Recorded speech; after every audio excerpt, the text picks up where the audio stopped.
Friends, कैसे आप लोग? होप आप लोग अच्छे होंगे। लास्ट टाइम थोड़ा सा हम लोगों ने पॉलीमर्स खत्म कर दिया था, थोड़ा नहीं पूरे खत्म कर दिया था।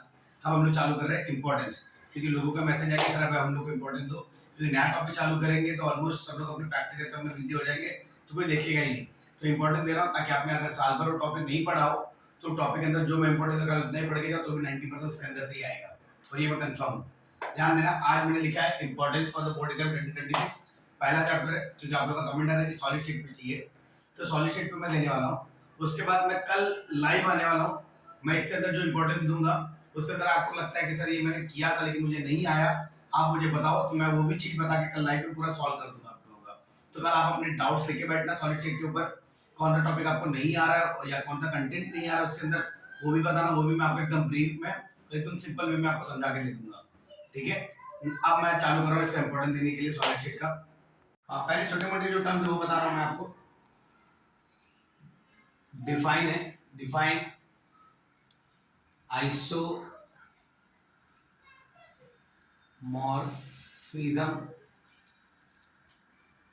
पॉलीमॉर्फिज्म,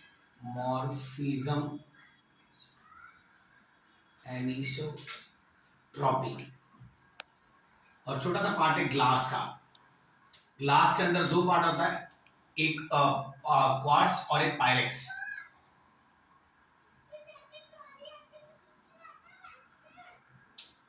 ये छोटे टर्म्स हैं जो डिफाइन करने आपको एक मार्क के लिए आ सकते हैं।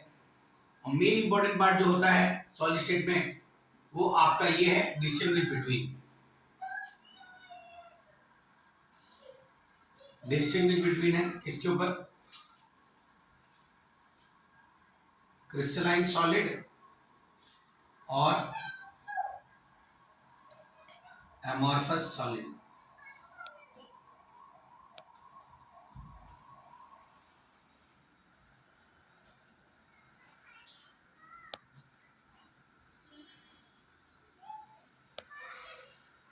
ये इंपॉर्टेंट है आपका, क्रिस्टलाइन सॉलिड और एमॉर्फस सॉलिड चार ही डिस्टिंग्विश है आपके पूरे केमिस्ट्री में, और वो चारों ही पार्ट वन में है। तो पहला है सॉलिड स्टेट में जो क्रिस्टलाइन सॉलिड और एमॉर्फस सॉलिड है। सेकंड आपका केमिकल काइनेटिक्स में है, ऑर्डर ऑफ रिएक्शन है, मॉलिक्युलरिटी। थर्ड आपका इलेक्ट्रोकेमिस्ट्री में है, इलेक्ट्रोलाइटिक सेल और गैल्वेनिक सेल जिसको इलेक्ट्रोकेमिकल सेल भी बोलते हैं। और लास्ट आता है अपना थर्मोडायनेमिक्स में, एडियाबैटिक और रिवर्सिबल वाला है, उसमें बहुत सारे डिस्टिंग्विश है, लेकिन वो जो चार इंपॉर्टेंट मैंने आपको चार बता दिए। तो मैं हम लोग ये चैप्टर पे जा रहे हैं, तो डिस्टिंग्विश है। फिर आता है इसके अंदर एक define the term unit cell भी आता है। यूनिट सेल क्या होता है वो भी बताना है आपको। ये छोटे से डिफाइन टर्म कर दीजिए एक एक मार्क के लिए। डिस्टिंग्विश बहुत इंपॉर्टेंट 2 मार्क के लिए। अब आपको अगर 3 मार्क के लिए डेरिवेशन आएगा तो डेरिवेशन 3 है, ये तीनों में से कोई एक कंफर्म है। ध्यान देना कौन सा डेरिवेशन आपको पता है।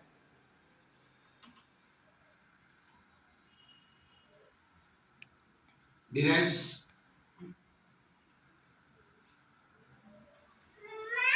डेरिवेशन है, 3 डेरिवेशन है आपके 3 मार्क के लिए। ध्यान देना, एक है derive packing efficiency of simple unit cell, second है derive packing efficiency of BCC, body centred cubic unit cells का फुल फॉर्म है। थर्ड है डिराइव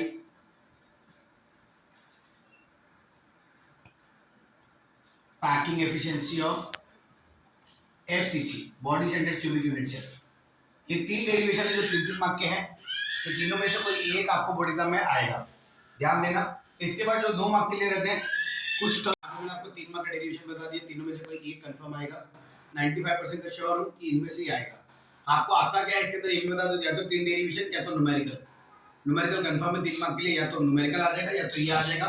आप देख लेना, दोनों एकदम बहुत इंपॉर्टेंट। न्यूमेरिकल कैसे वो भी बताऊंगा, ये तो मैंने आपके लिए 3 मार्क के लिए बताया। अब 2 मार्क के लिए कौन से आएंगे वो भी बता रहा हूं मैं। हाँ, आंसर इन शॉर्ट जो रहते हैं 2 मार्क के लिए इसके अंदर सॉलिड स्टेट के अंदर से आपको पता है इंप्योरिटीज के अंदर था part, vacancy defect, point defect, line defect, इसके अंदर भी 2 पार्ट था।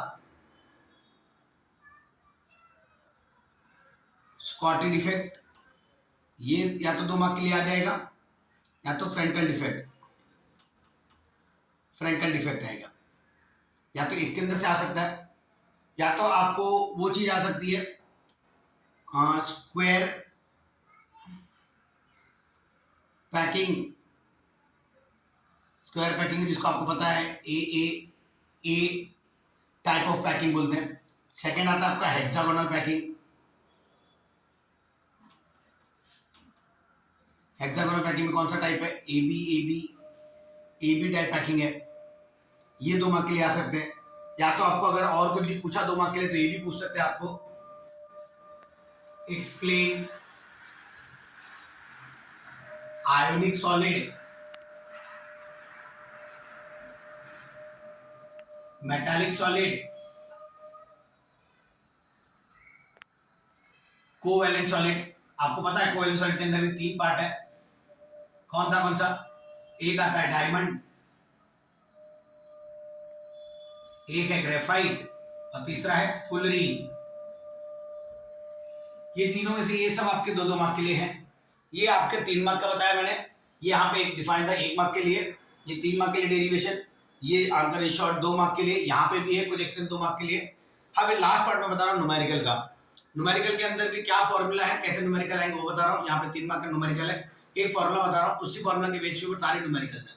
ये फॉर्मूला को छोड़ के कोई दूसरा फॉर्मूला लगता ही नहीं है सॉलिड के न्यूमेरिकल को सॉल्व करने के लिए। तो अब आप ये टर्म जितने भी मैं आपको यहाँ पे बता रहा हूँ, तो ये टर्म कल आप खाली देखिए आपको कितना आ रहा है उसके अंदर से। अब उसके अंदर से भी आपको ऐसा लग रहा है कि सर कोई आंसर बनाने फ्रेम करने नहीं आ रहा है, मुझे नहीं पता कि कैसे करूंगा, खाली आंसर पता है, तो प्लीज आप वो मत करना।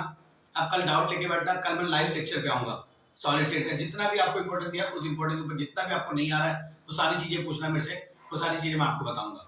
ठीक है, कल शाम को ही आऊंगा, जितने बजे आज का लेक्चर डाल रहा हूँ 7 बजे का, कल 7 बजे आने वाला हूँ, 7-8 के बीच में आ जाऊंगा मैं। ध्यान देना। अब मैं फॉर्मूला दे रहा हूँ यहाँ पे न्यूमेरिकल के लिए।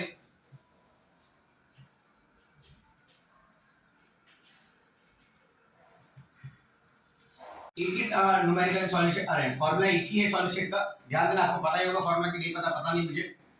Density is equal to Z into M upon A cube into Na, यही एक फॉर्मूला है। और इसी फॉर्मूला की मदद से आपके सारे न्यूमेरिकल्स होंगे। मैं आपको 8 न्यूमेरिकल का एक पेज दूंगा, उस पेज के अंदर से आपको चौथा न्यूमेरिकल अभी तक पूछा नहीं गया है। वो 8 न्यूमेरिकल की खाली वैल्यू चेंज करके उसी के अंदर से पूछे गए। आप देख लेना, आप अगर 6 या 7 साल का बोर्ड पेपर निकालोगे तो उसके अंदर से भी उसी के अंदर का ही है, कोई दूसरा है ही नहीं, क्योंकि इस क्वेश्चन को इस तरीके से मैंने फ्रेम किया है। 8 क्वेश्चन है, ध्यान से रखना। पहले मैं फॉर्मूला के बारे में बता देता हूँ, फॉर्मूला क्या है। इसको बोलते हैं डेंसिटी। Z क्या है? नंबर ऑफ पार्टिकल, या तो BCC होगा या तो FCC होगा। तो कितने पार्टिकल होते हैं BCC और FCC में? BCC में होता है 2, FCC में होता है 4 होते हैं। M क्या होता है? मोलार मास होगा या मॉलिक्यूलर मास होगा।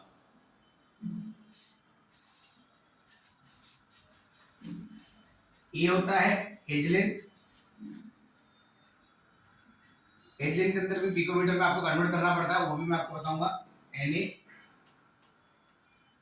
एवोगैड्रोस नंबर रहता है। एवोगैड्रोस नंबर आपको पता होता है क्या होगा? 6.022 इंटू 10⁻23 एटम्स। आपको पता होगा ये, क्योंकि आपने 11th में भी किया है। ध्यान देना, आपका यहाँ पे आपको एक चीज बता रहा हूँ। अगर आप 1 पिकोमीटर होता है 10⁻10 सेंटीमीटर, या तो 1 picometre is equal to 10⁻12 metre. ये कन्वर्जन अगर आपको कहीं पे पिकोमीटर में दिया रहेगा तो आपको उसको सेंटीमीटर में कन्वर्ट करना है। या तो सेंटीमीटर में कन्वर्ट कर लो या तो मीटर में कन्वर्ट कर लो, ताकि आपका शॉर्ट पे हो जाएगा आंसर और फिर आपका आंसर अच्छे से निकल आ सकता है। तो यहाँ पे मैंने आपको फॉर्मूला बता दिया।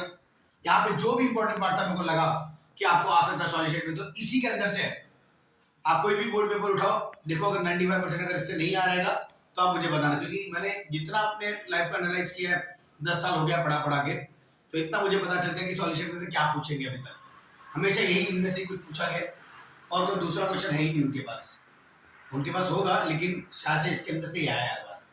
तो ध्यान से रखना, ये मैंने आपके लिए इंपॉर्टेंट बना दिया। यहाँ पे न्यूमेरिकल क्या तो ये बता दिया। आपको कल क्या करना है, आपको ये जो इंपॉर्टेंट दिया आपको नहीं आ रहे हैं, तो आप पहले एक बार देखो कि आपको कितना आ रहा है।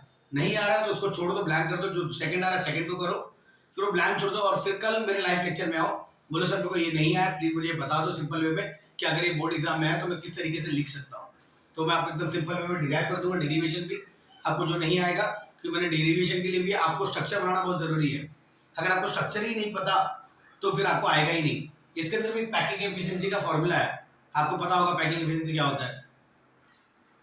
क्या होगा, number of particles such that particles are very close to each other and probability of finding void space is minimum. ये पैकिंग एफिशिएंसी है।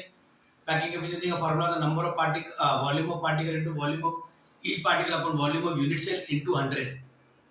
ये फॉर्मूला भी याद रखना, मैंने जो बोला वो आप लिख लेना। उसके बाद हम लोग कल न्यूमेरिकल के सब चालू करेंगे। तो प्लीज एक बार ध्यान से देख लीजिए क्या है, ये सारे आप इंपॉर्टेंट पूरा बुक में लिख लेना अच्छे से। इंपॉर्टेंट में आपको क्या पॉइंट नहीं है, कल मैं आपको पूरा एक्सप्लेन करूंगा अच्छे से। प्लीज ध्यान से रखना है सॉलिड चेट का।